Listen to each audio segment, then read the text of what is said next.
ಶಂಕರ್, ಎಲ್ಲಿ ಹಾಳಾಗಿ ಹೋದ ಇವನು? ತುತ್ತು ಕೂಳಿಗೂ ಗತಿ ಇಲ್ಲದಿದ್ದರೂ ಕೂಡ ಈ ರೀತಿಯ ಅಹಂಕಾರ ಗರ್ವಕ್ಕೇನು ಕಡಿಮೆ ಇಲ್ಲ.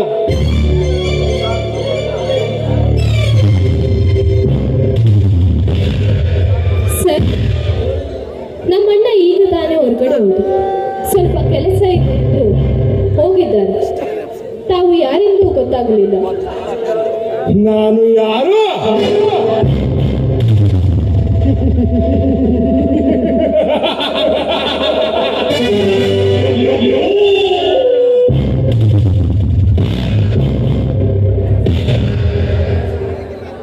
ನನ್ನ ಹೆಸರೇನು?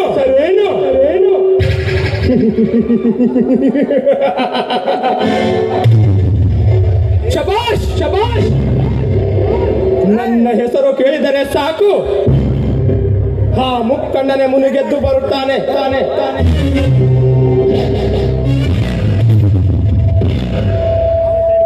ನನ್ನ ಸುತ್ತಲಿರುವ 10 ಹಳ್ಳಿಗಳನ್ನು ಕೊಳ್ಳಬಡದು ನನ್ನ ಸ್ವಾರ್ಥ ಸಾಧಿಸಿಕೊಳ್ಳುವ ಕಲಿಯುಗದ ಪಾರ್ಥ.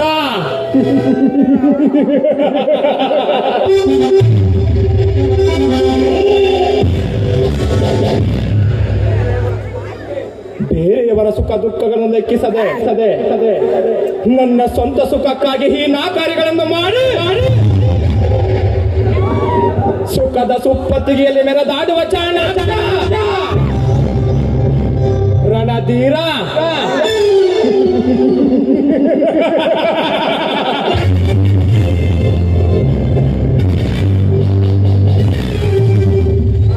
ಖಾಕಿ ಕಾವಿ ತೊಟ್ಟಿರುವ ಈ ಸರ್ಕಾರದ ನಾಯಿಗಳನ್ನು ಬೆದರಿಸಿ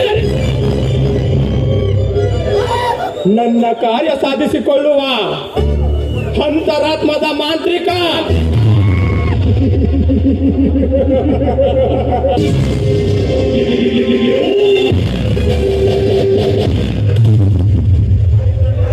ನಿನ್ನಂತೆ ಕಣ್ಣಿಗೆ ಹಿತವಾಗಿ ಕಂಡ ಹೆಣ್ಣುಗಳಿಗೆ ಬಲ ಬೀಸಿ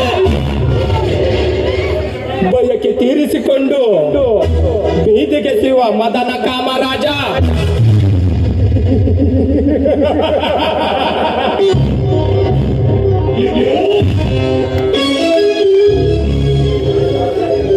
ಅಂಥದರಲ್ಲಿ ನೀನೊಬ್ಬ ಬಡ ಬಿಕಾರಿ ಹೆಣ್ಣು ಈ ಹಗರ್ಭ ಶ್ರೀಮಂತನನ್ನೇ ಯಾರು ಎಂದು ಕೇಳುವಷ್ಟು ಸೊಕ್ಕು ಬಂತೆ?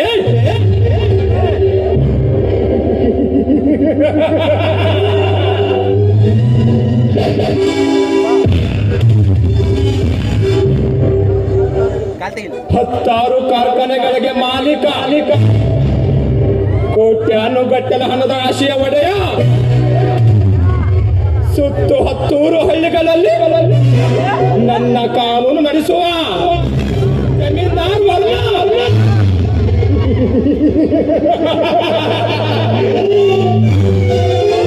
ರಾಜೇಂದ್ರ ವರ್ಮಾ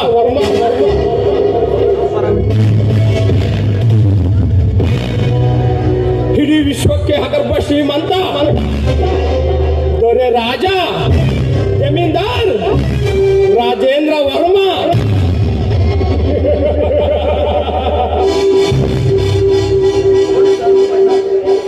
ನೋಡಿ ಸರ್, ನಮ್ಮಣ್ಣ ಮನೆಯಲ್ಲಿಲ್ಲ. ಅವರು ಬಂದ ಮೇಲೆ ಬೇಕಾದರೆ ನಿಮ್ಮ ವಿಷಯ ತಿಳಿಸುತ್ತೇನೆ. ಇನ್ನು ತಾವು ಹೊರ ಹೋಗು ಎಂದು ಹೇಳಿವೆಯ ಬಾಲ. ನೋಡು ಕಾವ್ಯ, ನೀ ಒಪ್ಪಿದರೆ ಲಕ್ಷಗಟ್ಟಲೆ ಲಕ್ಷ್ಮಿಯ ಭಂಡಾರವನ್ನೇ ಸುರಿದು ನಿನ್ನ ಬರೆದಾದ ಕೊರಳಿಗೆ ಬಂಗಾರದಿಂದ ಅಲಂಕರಿಸುವೆ. ಸ್ವಲ್ಪ ಆಲೋಚಿಸು ಕಾವ್ಯ. ನೋಡಿ ಸರ್, ನೀವು ದೊಡ್ಡವರು, ನಿಮ್ಮ ಬಾಯಲ್ಲಿ ಇಂಥ ಮಾತುಗಳು ಬರುವುದು ನಿಮಗೆ ಶ್ರೇಯಸ್ಸಲ್ಲ. ಅಂದಾಗೆ ನೀವು ಈ ರೀತಿ ಕೆಟ್ಟದಾಗಿ ಮಾತನಾಡಿ ನನ್ನ ಹೆಸರಿಗೆ ಕಳಂಕ ಬರುವ ಹಾಗೆ ಮಾಡಬೇಡಿ ದಯವಿಟ್ಟು. ಕಳಂಕ?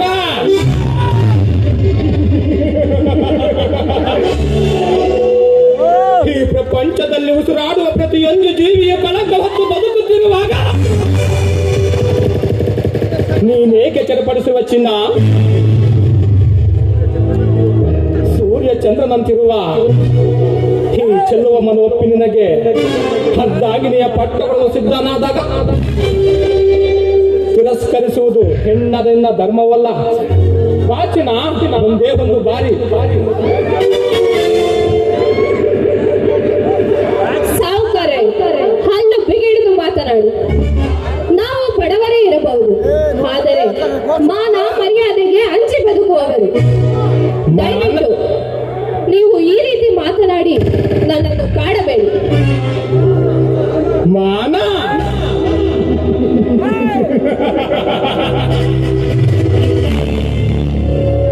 ಮರ್ಯಾದೆ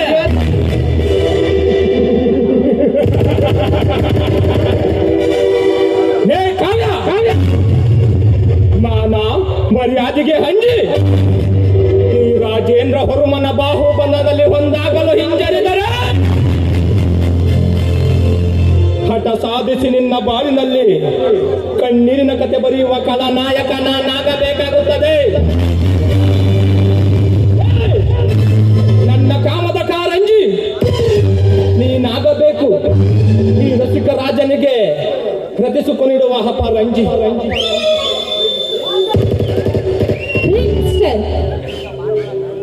ಮಾತು ಮರ್ಯಾದೆಯಿಂದ ಬರೆದು ನಿಮ್ಮ ಮಾತಿಗೆ ಹೆದರಿ ನಿಮ್ಮ ಮಂಚದ ಮೇಲೆ ಮಲಗಿ ಸುಖ ಪಡೆಯುವ ಹೆಣ್ಣಲ್ಲ ಈ ಕಾವ್ಯ. ನೋಡಿ, ನೀವು ಇದೇ ರೀತಿ ಮಾತನಾಡುತ್ತಿದ್ದರೆ ಈ ಸಮಾಜನೇ ನಿಮಗೆ ಹೇಳುತ್ತದೆ ಸರಿಯಾದ ಧಿಕ್ಕಾರ. ಕಾವ್ಯ, ತುತ್ತು ಕೂಳಿಗೂ ಗತಿ ಇಲ್ಲದಿದ್ದರೂ ಕೂಡ ನನ್ನನ್ನೇ ಹೆದರಿಸಿ ಮಾತನಾಡುವೆಯಾ?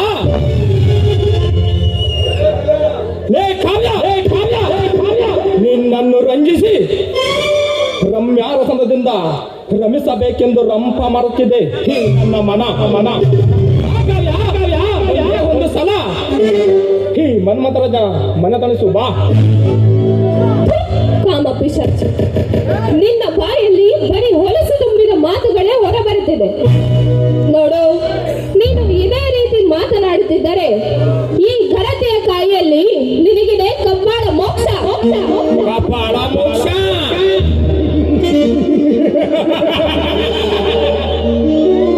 ತುತ್ತು ಅನ್ನಕ್ಕೂ ಭಿಕ್ಷೆ ಬೆಳೆದರೂ ಕೂಡ ಗರತಿಗೆ ಹುಟ್ಟಿದ ಮಾತನಾಡಿದೆ. ಈ ನಿನ್ನ ಸೌಂದರ್ಯ ಎಂಬ ಸ್ತ್ರೀರತ್ನವನ್ನೇರಿ ನಿನ್ನ ಶೀಲ ಸವಿಯದ ಬಿಡಲಾರ ಈ ವಿನಾಶ ಚಕ್ರವರ್ತಿ. ನಿನ್ನ ಸೌಂದರ್ಯ ಎಂಬ ಹಾಳೆಯ ಮೇಲೆ ಕವಿಯಾಗಿ ಕವನ ಬರೆಯುವೆ. ಆಲೋಚಿಸದೆ ಹೊಂದಾಗು ಬಾ ಸುಂದರಿ. ರಾಕ್ಷಸ, ದೂರ ನಿಂತು ಮಾತನಾಡು.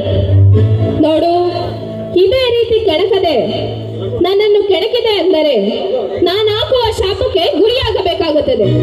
ಸುಮ್ಮನೆ ಬಂದ ದಾರಿಗೆ ಸುಂಕವಿಲ್ಲವೆಂದು ಇಲ್ಲಿಂದ ಹೊರಟು ಹೋಗು. ಶಾಪ?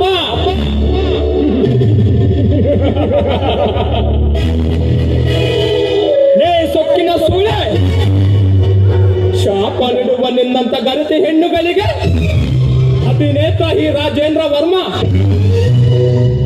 ನನ್ನ ಮಾತು ಕೇಳಿ ನನ್ನ ಬಳಿ ಬಂದರೆ ನೀನಾಗುವೆ ನಾ ಕಟ್ಟುವ ಅರಮನೆಗೆ ಹೊರತಿ.